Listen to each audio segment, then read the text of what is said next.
क्रिया के साथ जिसका प्रत्यक्ष संबंध उसको हम क्या कहते हैं?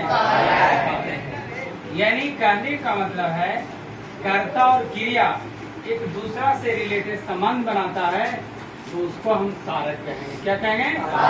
जैसे देखिए, बालिका पढ़ती, यानी कौन पढ़ता है? यानी क्रिया आपको पढ़ना हो गया और ये बालक करता हो गया, ये दोनों में प्रत्यक्ष संबंध बना रहा है, इसी को हम कारक कहते हैं।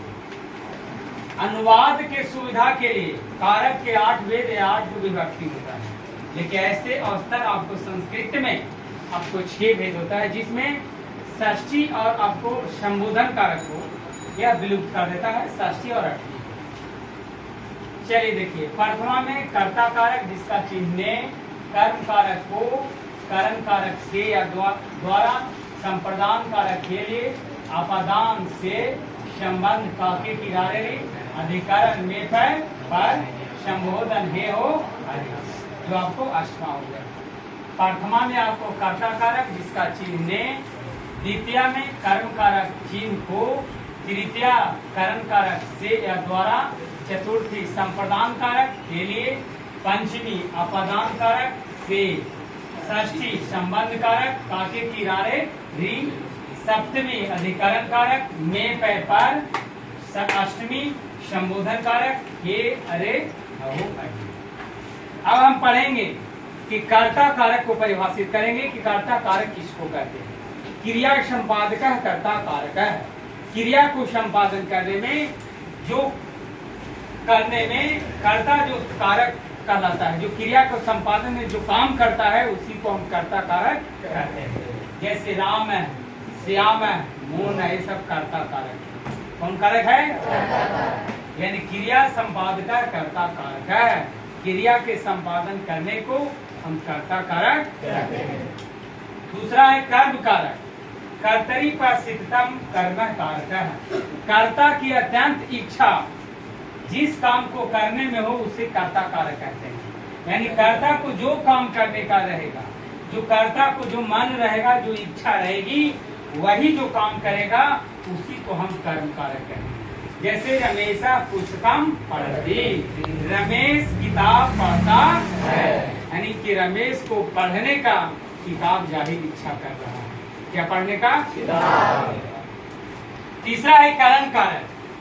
साधकतम कर्म, क्रिया संपादन में अत्यंत सहायक होने वाले को हम करण कारक कहते हैं। यानी क्रिया इसके बिना संपादन नहीं हो सकता है, उसको हम करण कारक कहेंगे। कौन करण कहेंगे?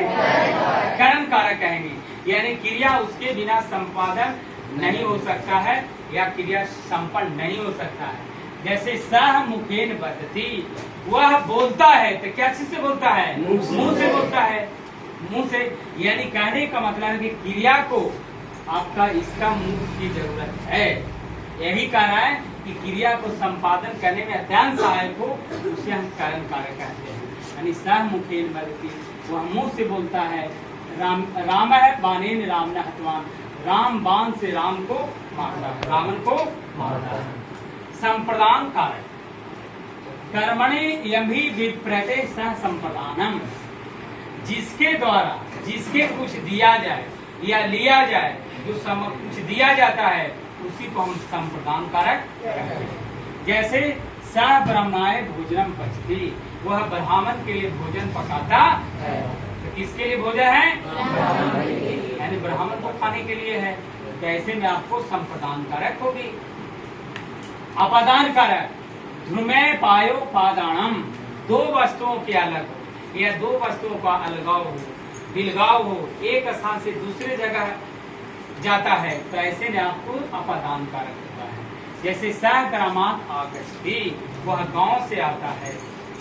या मृगा है व्याघ्रात विभीति, मृग जो है बाघ से डरता है। कौन से डरता है? तो ऐसे में आपको अपादान कारक होता है। जैसे वह पेड़ से पत्ता गिरता है, अपादान कारक होगा। जुदाई विदाई का बोध हो रहा है तो जुदाई विदाई का बोध होगा, तो आपको अपादान कारक होगा। आपको पकड़ना होगा, ये नहीं कि चिन्ह देखना और मार देना। तो चिन्ह तो कर्म कारक में इससे चिन्ह है नहीं, आपको वाक्य पर ध्यान देना होगा कि कौन सा वाक्य में जुदाई विदाई हो रहा है, कौन सा वाक्य में साधन का काम कर रहा है, तो इस पर डिपेंड करेगा। संबंध का है षष्ठी से जिससे संबंध का बोधक से संबंध का है, जैसे रामस्य अश्व, यह राम का घोड़ा, यानी घोड़ा और राम में संबंध है। ये बता रहा है यह राम का ही घोड़ा है, यह रामस्य गृह, राम का घर है, श्यामा गृह, श्याम का घर है, यानी घर जो है श्याम का है। कैसे ने आपको संबंध कारक अधिकरणम कारक, आधारोधि अधिकरणम, क्रिया के आधार को अधिकरण कहते हैं। जैसे वह छत पर बैठता है, वह बेंच पर बैठ के पढ़ता है, या धरातल पर बैठ करके पढ़ता है, तो पढ़ने का आधार क्या है? धरातल है। यानी विद्यालय छात्रा पढ़ती, विद्यालय में छात्र पढ़ते हैं, यानी पढ़ने का आधार कहाँ है? विद्यालय। ऐसे में आपको कारक